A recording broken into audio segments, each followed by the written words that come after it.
Hello everyone, a very energetic good morning to all of you. How are you all? I hope कि आप लोग बहुत अच्छे से होंगे और अपने इंग्लिश की प्रैक्टिस जबरदस्त तरीके से कर रहे होंगे। So guys, as you know that I am Simran Khatoon and I am student of DC Bansali sir. जैसा कि आप लोगों को पता है कि इन दिनों डीसी आप लोगों के लिए डेली टेंस लेकर आ रहा है ताकि आप लोगों का टेंस का जो सारा कंफ्यूजन रहता है वो सारा क्लियर हो जाए और आप लोग का इंग्लिश और भी इम्प्रूव होता रहे। सो गाइस, अभी तक प्रेजेंट टेंस, पास्ट टेंस और फ्यूचर टेंस का 3 यूनिट सब दी एंड हो चुका है और आज हमारा नेक्स्ट है future perfect continuous tense. Guys, अगर आप लोगों ने वो सब पिछले वीडियोस नहीं देखे हैं तो आप इस वीडियो के प्लेलिस्ट में है, वहां से जाकर देख सकते हैं और अपने कॉपी में सब नोट कर लीजिए ताकि आप लोग को और अच्छे से ये समझ आ पाए और आप लोग इसकी प्रैक्टिस करते रहें। सो आइए, without any further delay, let's start the topic. आज का मेरा टॉपिक है फ्यूचर परफेक्ट कंटिन्यूअस टेंस। इसकी पहचान होती है जिस भी हिंदी क्रिया के अंत में रहा होगा, रही होगी, रहे होंगे या रहूंगा, रहूंगी, रहेंगे, रहेगी, रहे होंगे इत्यादि शब्द आए प्लस यहाँ पे समय सूचक शब्द आए, उसे फ्यूचर परफेक्ट कंटिन्यूअस टेंस कहते हैं। जैसे रहा होगा, रही होगी, रहे होंगे, रहूंगा, रहूंगी, रहेंगे, ये सब तो हमारे फ्यूचर इम्परफेक्ट टेंस के भी अंत में आता है। लेकिन यहाँ पे डिफरेंट ये है कि इन सब के साथ प्लस समय सूचक शब्द आए, यानी कि किसी वाक्य के अंत में रहा होगा, रही होगी, रहे होंगे, रहूंगा, रहूंगी, रहेंगे इत्यादि शब्द आए और इसमें प्लस समय सूचक शब्द भी आए, तब वहां पे हम उसे फ्यूचर परफेक्ट कंटिन्यूअस टेंस कहेंगे। जैसे कि समय सूचक शब्द यानी कि वह सुबह से पढ़ रही होगी, हम लोग कल 2 बजे से पढ़ रहे होंगे,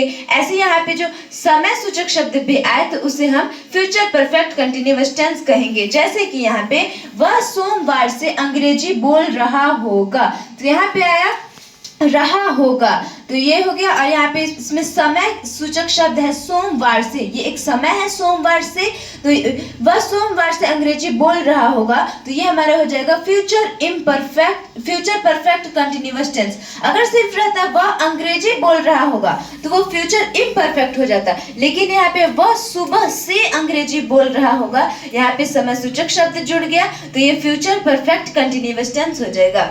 यहाँ पे नेक्स्ट एग्जांपल है मोनिका कई दिनों से खेल रही होगी, यहाँ पे भी आया रही होगी और यहाँ पे समय सूचक के लिए कई दिनों से, ये समय हो गया कई दिनों से, तो ये हो जाएगा फ्यूचर परफेक्ट कंटिन्यूअस टेंस। अब आइए देखते हैं इसमें हेल्पिंग वर्ब कौन सा लगेगा। हेल्पिंग वर्ब इसमें हम विल हैव बीन का यूज करेंगे विथ ऑल सब्जेक्ट, यानी कि हमारा सब्जेक्ट कुछ भी हो उसके साथ हम हेल्पिंग वर्ब सिर्फ विल हैव बीन का ही यूज करेंगे। और इसमें मेन वर्ब भी फोर का यूज होगा, किसी भी वर्ब में आईएनजी लगा दीजिएगा तो वो आपका भी फोर हो जाएगा।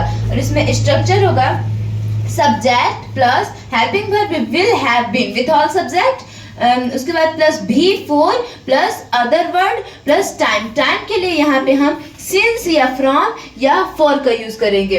गाइस, जैसा कि आप लोगों को पता है कि निश्चित समय के साथ हम सिंस का यूज करते हैं और अनिश्चित समय के साथ हम फॉर का यूज करते हैं, लेकिन फ्यूचर परफेक्ट कंटिन्यूअस टेंस में हम या अगर निश्चित समय के साथ आपका मर्जी हो तो आप सिंस का भी यूज कर सकते हैं और मॉडर्न इंग्लिश में आप फ्रॉम का भी यूज कर सकते हैं। आपकी जो इच्छा हो आप उसके अनुसार यहाँ पे सिंस या फ्रॉम का यूज कर सकते हैं। और इसके बाद इसका निगेटिव है subject plus will plus not 3 number पे।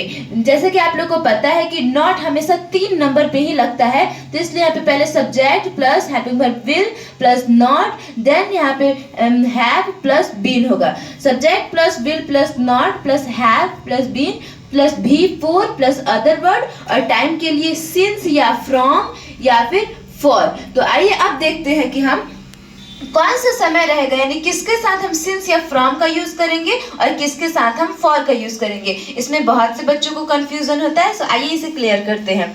इसमें हम टाइम के लिए 2 चीजों का यूज करते हैं, एक है सिंस और एक है फॉर, लेकिन यहाँ पे हम फ्यूचर परफेक्ट कंटिन्यूअस में से निश्चित पक्का समय के साथ सिंस या फिर फ्रॉम का भी यूज कर सकते हैं। आपकी जो मर्जी हो आप इस दोनों में से उसका यूज कर सकते हैं, लेकिन परफेक्ट कंटिन्यूअस और पास्ट परफेक्ट कंटिन्यूअस में सिर्फ सिंस का ही यूज होगा, लेकिन आप फ्यूचर में फ्रीडम है कि आप सिंस या फिर फ्रॉम किसी का भी यूज कर सकते हैं।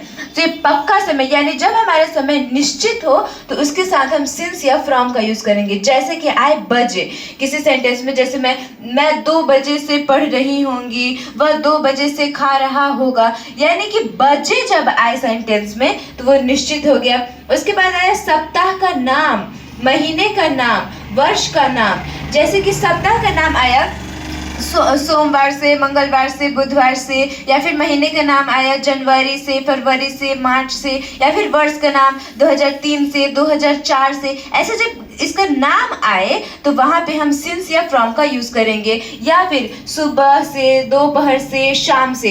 ये सब हमारा निश्चित समय हो गया, यानी कि इससे हमें समय का पता चल रहा है कि वो कौन सा महीना था, कौन सा सप्ताह था, कौन सा दिन था, कौन सा टाइम था, सुबह, शाम, दोपहर, ये निश्चित क्लियरली पता चल जा रहा है। तो इसलिए इसके साथ हम सिंस या फ्रॉम का यूज करेंगे। और नेक्स्ट है टाइम के लिए फॉर यानी कच्चा समय, कच्चा अनिश्चित समय। जब हमारा समय जो है वो अनिश्चित हो, यानी हमें पता ही ना चले कि कौन सा वो टाइम है, तो वहाँ पे हम फॉर का यूज करेंगे। जैसे कि कई घंटों से, कई दिनों से, कई महीनों से, कई वर्षों से, कई मिनटों से, 2 मिनट से, 4 मिनट से, ऐसा कोई भी सेंटेंस है। जैसे कि वह 2 घंटों से पढ़ रही है, तो कौन सा 2 घंटा हमें पता नहीं चल रहा है। वह कई दिनों से, वह 5 दिनों से पढ़ रही है, वह 2 सप्ताहों से पढ़ रही है। तो ये समय हमारा अनिश्चित हुआ कि ये कौन सा महीना, कौन सा सप्ताह कह रहे हैं, कुछ समझ ही नहीं आ रहा है, तो ये अनिश्चित हुआ। तो यहाँ पे हम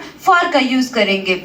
सो इसे आप लोग याद रखिएगा, क्योंकि इसमें बहुत से बच्चों को कंफ्यूजन हो जाता है। यहाँ पे मैं बहुत ही इजी वे में समझाने की कोशिश की हूँ। सो इसे आप लोग अच्छे से नोट कर लीजिएगा और फिर आप लोगों को कोई कंफ्यूजन नहीं रहेगा। अब आइए कुछ एग्जाम्पल्स देखते हैं। यहाँ पे एग्जाम्पल्स के लिए है, वह सोमवार से अंग्रेजी बोल रहा होगा, यानी कि बोल रहा होगा और समय सूचक के लिए सोमवार से, तो ये फ्यूचर परफेक्ट कंटिन्यूअस आया। तो इसे अकॉर्डिंग टू स्ट्रक्चर बनाते हैं। फर्स्ट में है यहाँ पे सब्जेक्ट, तो सब्जेक्ट है वह, तो वह का लिखेंगे ही।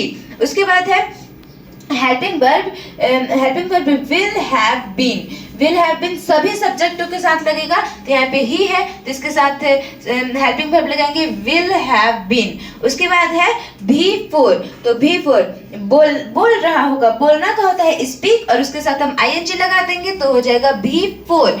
और उसके बाद है अदर वर्ड, तो अदर वर्ड है यहाँ पे हमारा इंग्लिश। और उसके बाद है टाइम सिंस या फ्रॉम या फिर फॉर। तो यहाँ पे हम देखेंगे कौन सा टाइम है। यहाँ आया सोमवार से, वह सोमवार से अंग्रेजी बोल रहा होगा। सोमवार से ये एक निश्चित समय है, हमें पता चल रहा है कि वो कौन दिन था, सोमवार से, तो ये निश्चित हो गया। तो यहाँ पे हम सिंस या फिर फ्रॉम का यूज करेंगे। आप इन दोनों में से जो चाहे उसका यूज कर सकते हैं, तो सिंस या फ्रॉम। उसके बाद मंडे, सोमवार का मंडे। तो ये हमारा सेंटेंस कंप्लीट हो गया। अब आइए इसका निगेटिव देखते हैं। इसका निगेटिव में है पहले subject plus will plus not. तो यहाँ पे सब्जेक्ट है ही, उसके बाद विल और नॉट को 3 नंबर पे रखेंगे। उसके बाद have been plus V four, तो भी फोर है यहाँ पे स्पीकिंग। उसके बाद अदर वर्ड इंग्लिश, और उसके बाद टाइम के लिए हम सिंस या फ्रॉम का यूज करेंगे। सुबह से था तो सिंस या फ्रॉम, आप दोनों में से किसी एक का यूज कर सकते हैं यहाँ पे। और उसके बाद सोमवार का Monday, so he will not have been speaking English since या फ्रॉम मंडे। तो ये हमारा एक सेंटेंस कंप्लीट हो गया। अब आइए नेक्स्ट एग्जांपल देखते हैं। यहाँ पे नेक्स्ट है मोनिका कई दिनों से खेल रही होगी। तो यहाँ पे आया रही होगी और समय सूचक के लिए कई दिनों से, तो ये भी फ्यूचर परफेक्ट कंटिन्यूअस टेंस हुआ।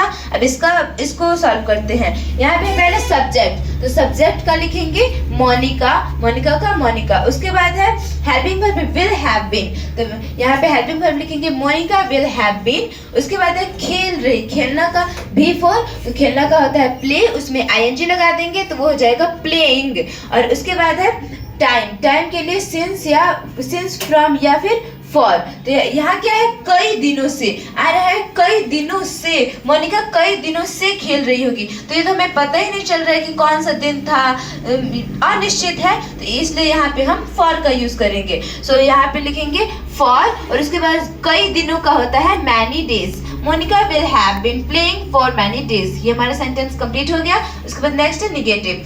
निगेटिव में हम बस नॉट को 3 नंबर पे रख देंगे, हो जाएगा Monica will not have been playing for many days. ये भी हमारा सेंटेंस कंप्लीट हो गया।